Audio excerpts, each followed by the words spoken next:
I was born in New Mexico, Clovis, New Mexico, and I grew up there. I lived there for the first 20 years of my life. Then my parents moved to Texas. And my father had said that I had been on vacation for the last 2 years at the college I'd been to, so I had to go to the University of Texas at Arlington and stay at home. Oh my goodness. So what did you get your undergraduate degree? Unemployable sociology. Yes, I understand that. And so what law school did you decide to go to? University of Houston. And about what year are we talking about that you started law school? I started in 1980.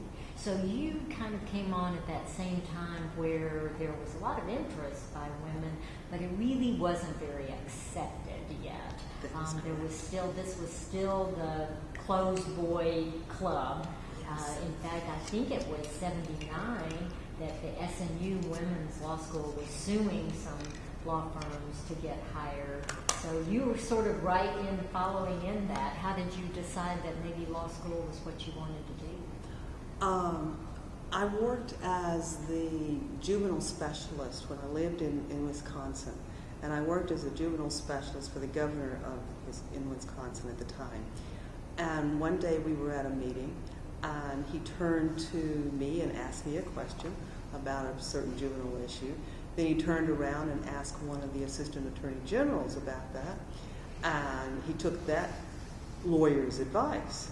And it cost the state $1.5 million. Whereas if you had taken my advice, saved him. And so I said, well, if a law degree is all it takes to be listened to, I'll go to law school. Excellent reason. No idea what I was about to do. And so you had that sort of background. How did you decide that you were interested in the criminal law field? Well, I was the juvenile specialist because I had been a parole officer in Houston, in Harris County, for about 2 years. Wow. I was a counselor in a correctional halfway home for a couple of years. So I've always, and I work with youth services, I've always worked with people who have been on the opposite end of the law. There you go. Yes. And found them to be most interesting. So once you graduated law school, what was your first job? I worked for one of the finest lawyers in the world. Her name was Lydia Jackson. I like that lawyer. I know her well. That was exactly my first job because of this same sort of unwelcoming circumstance. It was much easier to work for yourself. And so how did you decide to office in Congress? When I got out of law school, because I was older, I didn't go to law school until I'd been out of school for about 8 years, I did a demographic study. I used my unemployable sociology skills to determine where to open my office. Where my husband and I lived, we were exactly 25 miles from the Harris County Courthouse and 25 miles from the Montgomery County Courthouse. Not knowing anything about the history of either of those counties, I did a demographic study and determined I would be the only black lawyer from Harris County to Dallas County going up either 59 or 45. Excellent. Additionally, I would be going against the traffic by having my office in Montgomery County. Yes, instead of Harris County. Yes. So you don't spend all your time on in the the car. road. So it was just practical. Well, It did. So you have done that now for Since 30 '85. years. Okay. Yes. Getting close. And so what drew you to TCDLA, to join the Texas Criminal Defense Lawyers? When, not knowing anything, I was really a naive baby lawyer. I waited to get inducted in the big induction service that they have, that all the judges have, Court of Criminal Appeals and the Supreme Court judges have at UT. Mm-hmm. So I waited then, and at that induction at UT, I think it was the gym or something where it was, the TCDLA had a table. And there was a little old gray-haired lady. She wasn't so old at that time. But there was a lady out there who had a TCDLA table. And when I went up, and she called me over, and she said, I am the secretary or something. I can't remember what Lily said, but she said, I work for Texas Criminal Defense Lawyers Association. Do you know what kind of law do you want to practice? Obviously everybody's a baby lawyer there. I said, I'm really interested in criminal law. Well, she says, you've got to join this organization. Well, that's fantastic. You know, most people had gone years in their practice before somebody came around and coerced them to join, saying you're doing criminal law, you need to join. You joined right off the bat. I did. Got started. I did. So do you have some memorable cases that, or experiences over the last 30 years that you'd like to share with us? My very first trial, I was wise enough to associate with Constance Lydia, who was, her license were just a little less warm than my license at the time. Yes. Okay, so we had a 4-count burglary case. I was appointed to a 4-count burglary case, and we worked diligently on that. We worked diligently on it, and one day we were in trial, and we went up and looked at the evidence. Again, now I know to look at the evidence before you go to trial and not in trial. These are valuable lessons we learned. Yes. We went up and she and I both went up and looked at the evidence, and lo and behold, the initials on the tools were starkly familiar to my client's initials. And so we put the tools back down, and we sat back down and continued on. The jury hung up on 2. Wow. And found him not guilty on 2. Oh my goodness. And the state decided that they were going to, retry him again on the other 2. And we suggested to our client that he might want to reconsider. And we were able, because they not guilties and hung up on 2. Better. We got a better plea offer. Mm-hmm. Oh, that's fantastic. That's a great one. That's a great story. That's it. So then you became very active in the trial college in Huntsville, and you have just spent years in perfecting that and making sure that is available to young lawyers and getting young. I can't tell you how many lawyers I meet that told me, "Oh, I went to the trial college," and so I wanted a little bit to know about how you got involved in that.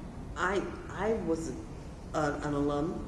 In 1986, I attended the trial college, and I was just really pleased with what it did for me. In fact, I still have my VHS tape. Yes, for people who don't know what that is, Yes. prior to DVDs. And then Bill White contacted me later, a couple of years later, after I had gone to the National College Criminal Defense Lawyer, and that's a 2-week course. And he called me and says, would you like to come and help me with this? And so he sort of taught me the ropes a little bit about what he did with it. And at that point, Bill did everything. Right. Okay. Our staff wasn't equipped enough to do all the things that it takes, that they do now. Right. Okay. So he taught me how to do everything that Melissa does now. Right. And our headquarters staff does now. Sending out those invitations to the different faculty members, sending out the advertising of the college. And getting the scholarships. And getting the scholarships, Just how yes. you go through and decide who's going to get the scholarships. And those scholarships at that time, they were not the same type. It was the members of TCDLA who provided the monies for those scholarships. Right. The members and contacting the members to ask, are you going to be providing monies for scholarship this year? Yeah. And it wasn't until, I guess, the court decided that there was merit in the trial college that it became the way it was. Get a lot more funding and able to provide that, because it's such a benefit to young lawyers to be able to go and get that training and critique. And older lawyers, too. There are between 15 and 20 spots for older lawyers who just want to try different things to see how it sounds before they got somebody sitting to their right or left. Right, because somebody's life is on the hook. Right. So how many years have you done that? Have you counted it up? No.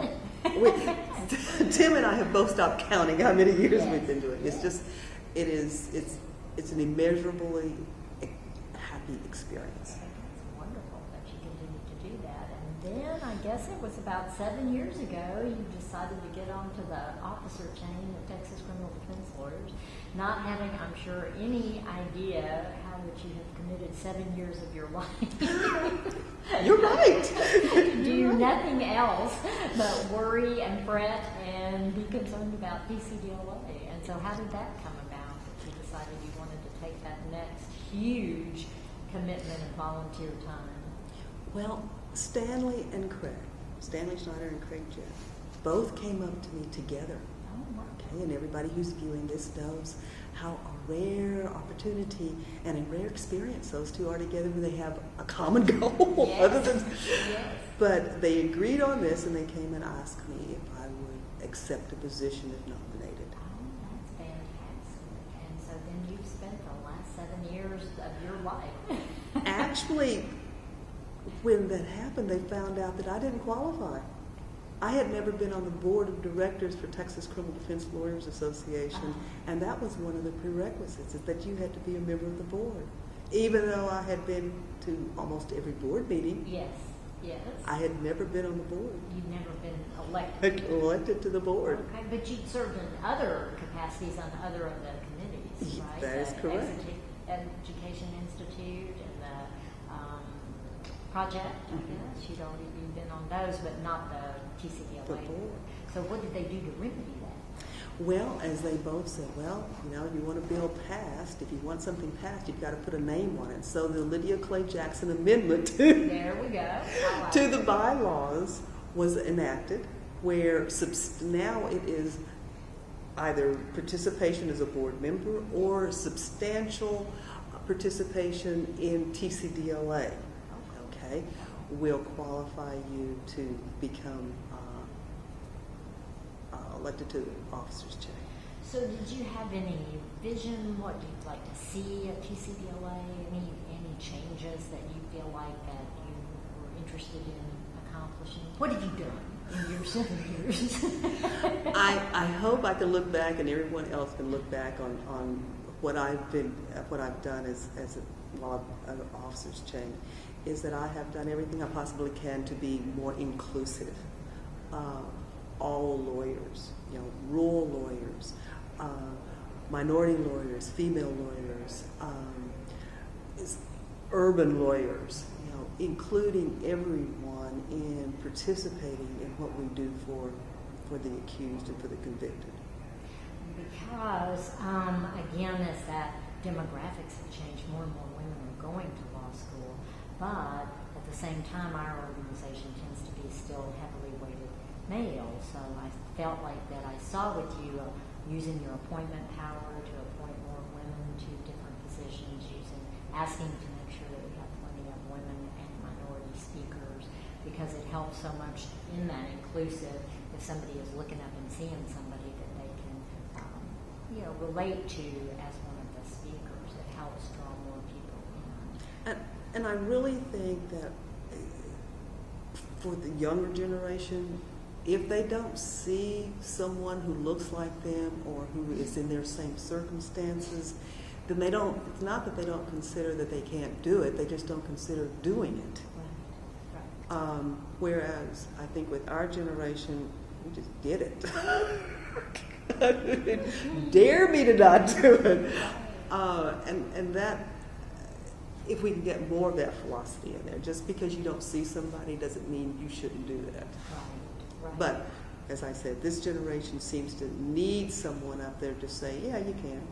So, and how did you get more participation? That's one of the things is trying to get people to volunteer their time for Texas Criminal Defense Lawyers. Everybody's busy, everybody's got families, everybody's got business they've got to attend to. How do you have the time for you to do it and encourage other people? What I try to do is, when I ask people to do things, is to consider what I consider to be what their excuses may be, Right. and to give them a different position where those, what they perceive to be their limitations were not limitations at that point, and those were different positions. Okay. Because you had a fantastic legislative year. You're a year as president, worked out to be the 2013 legislative year, which is absolutely going to go down in history as historically changing the fundamental way that criminal defense lawyers practice. And I know you're too humble to take any sort of credit for it, but being at the helm, you get credit, and you deserve the credit, because having been involved in this organization myself for over 30 years, we could not get a discovery bill. You got a discovery bill through the legislature. Can you tell us a little bit about your involvement in that? And in my opinion, has totally changed the practice of criminal law for the better for both accused and young defense lawyers coming in. Well, I think that one of the things that most assuredly helped was the fact that we now had a true lobbyist and lobbyist committee. Alan Pay's place and David Gonzalez and Kristen Ketter, because they are lobbyists, they knew, and lawyers, okay, their dedication was part and parcel of why we have what we have. And Bobby Mims, okay, he stayed on top of it.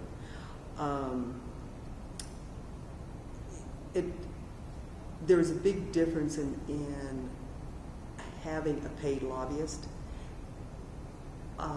versus having volunteers who do it when they can, okay? For criminal defense lawyers. Now, prosecutors do it all the time, okay, even though Shannon is still there. Hundreds of prosecutors in the halls of that Capitol. On county expense. Yeah, on any one day. Yes. There's the Harris, Dallas, Houston, everybody's got theirs, plus the Texas District County Attorney's, and we have three. Mm-hmm. We got three people to make all those meetings, to stay in touch with you and the board and the do legislative what this committee group wants, and to shepherd through a bill that had reciprocal discovery every time it was filed, every time it was heard. Can you tell us a little bit about how that came out of there and how the magic that you did to help them understand why that was not going to happen? I think actually after Senator Ellis, actually Brandon Dunley, his aide, was able to convince him that after we convinced Brandon that there was what they were trying to prevent, which is Brady violations, okay, that discovery had nothing to do with Brady. We had to convince, unfortunately he is a lawyer, that lawyer that there was a difference between Brady and discovery. And it was the Brady that caused Michael Morton's disaster. Yes. Okay? Not discovery. You can have the judge order as much disclosure as you possibly can, but if prosecutors keep a hidden file, then what the judges have ordered doesn't mean anything. Right. And they are acting now almost with immunity with their Brady, but it will be coming. We will get some Brady with the teeth one day. Yes. And then they also passed that Brady bill to expand the statute of limitations so that prosecutors can face grievances over Brady, because everybody knows you don't find out that they've hidden Brady until the writ hearings 15, 20 years later. So a 4-year statute of limitations. So that's another bill that y'all were successful in getting passed to extend that. And I've asked Stanley, as a member of the TBLS, to have TBLS look at having a Brady counterpart to ineffective assistance of counsel. Right now, as you well know, ineffective assistance of counsel only affects defense attorneys with certifications, whereas if a court finds that a Brady violation has, in its opinion, there was a Brady violation, then I think Stanley is trying to get TBLS to amend their rules to Consider reflect. revoking the Yes. board certification. At least for a having them prosecutor. self-report. Right, for a prosecutor that has a reported opinion. That makes Right. complete sense. And there's also a bill that I believe passed that's going to require the 3 hours of the ethics that the prosecutors are required to have. Like every lawyer has 3 hours of ethics. One of it's going to be on prosecutorial misconduct. And believe that the governor's not going to veto that bill. But have you heard any blowback from the prosecutors about any of the success of the lobbying of TCDLA? Of the lobbying, no, other than what I have heard from, because I've read their white paper, was that there were only 6 or 7 small instances of prosecutorial misconduct. Small instances. Yes. 25 years of somebody's life on prosecutorial misconduct. So that's one whole area, a fantastic job during your year that you were at the helm and guided all these people. But in addition, there's this fantastic result out of the Edna, where when initially just the worst of the worst that could have happened is some public offender trying to do their job, filing the appropriate motions, gets indicted for perjury. And tell us about the TCDLA response. Well, through the efforts of Robert Fickman. But joint efforts of Yeah. you and Robert Fickman. Okay. Yes. He was able to garner the support, the physical support of lawyers throughout the state, not just those close by to Edna, okay, but throughout the state, who flew in, 50 lawyers who flew in and sat in the courtroom. In a courtroom that probably holds 49. Yeah. And so it was packed with criminal defense lawyers standing up for a woman criminal defense lawyer to the prosecutor saying this is not right. Though they weren't vocal, they were there in support. And can you give us a little description about what you heard that the effect was? The effect has been that the prosecutor has withdrawn, okay, the indictment. It was dismissed